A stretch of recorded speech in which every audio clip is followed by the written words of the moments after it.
नमस्कार मंडळी, कसे आहात? मजेत ना? चला तर हा ब्लॉग पडतोय 2 दिवस लेटनं, कारण माझी घरातील कामे होती, त्यामुळे मला ब्लॉग एडिट करायला वेळ मिळाला नाही. आज होती नरसिंह जयंती, त्यामुळे ह्यांनी लवकर आले होते. आम्ही दोघं चाललो होतो नरसिंह जयंतीला. हा बघा, सिंबाही पाठ लागला होता तिथून मग ह्यांचं काहीतरी काम येताना ह्यांनी थांबले 2 मिनटं. मी पुढे गेले. अजून बघा, मागे बघते तर अजून यांचा पत्ताच नव्हता.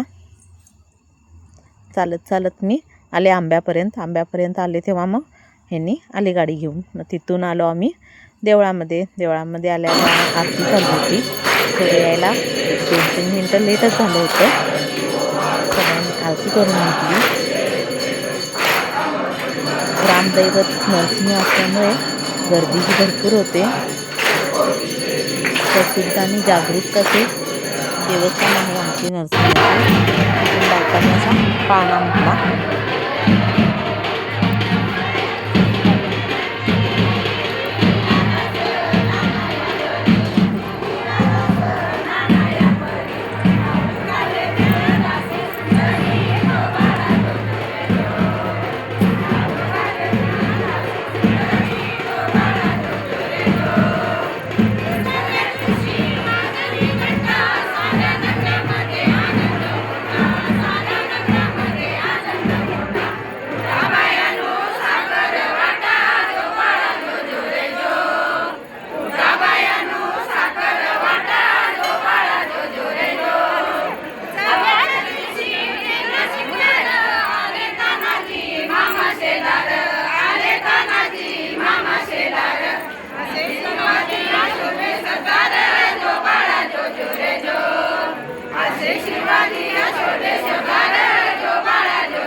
पाळणा वगैरे सगळा झाल्यावर सगळ्यांनी पाळण्याचं दर्शन घेतलं.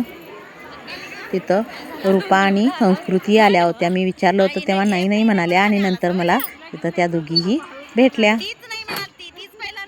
त्यांनीही छान असं दर्शन घेतलं पाळण्याचं. तिथून आम्ही गेलो पालखीचं दर्शन घ्यायला. बघा किती छान आणि आकर्षक अशी पालखी सजवली गेली आहे. छान प्रसन्न वाटतं. तिथून मग नरसिंहदेवाचं असं दर्शन आम्ही तिघींनी मिळून घेतलं.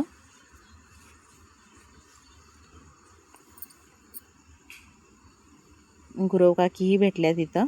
मग पालखी निघाली. पालखीला मी काय पूर्ण गावामध्ये गेले नाही. तिथूनच कोपऱ्यावरून मग परत घरी आले. घरी आल्यावर मग दुसऱ्या दिवशी सकाळी सगळं स्वयंपाक नैवेद्य वगैरे सगळा आवरला. नैवेद्याचं पोळी, भात, दही, सांडगं असं वगैरे सगळं केलं. मुंग्या एक भरपूर होत आहेत उन्हाळ्यामुळं, त्यामुळं खडू वगैरे सगळीकडे वडलं. ही बघा ही आमची नंदिनी कशी मला दमवत आहे. माझं ड्रेसच खात बसले. माझा ड्रेस फाडशील. खुळी कुठली नंदिनी?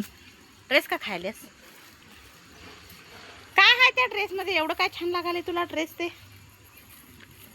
हाय वैरण खा, वैरण खा. हे खुळे मार खातीयेस नंदिनी. वैरण खा. ते पप्पी घेतीस आता. कोण आहे ते? नंदिनी आहे काय? मग आम्ही गेलो नरसिंह देवस्थानाकडे प्रसाद घेण्यासाठी. ही बघा पिल्ली आमची. तिथून खीर, भात, आमटी आणि भाजी असा प्रसाद असतो.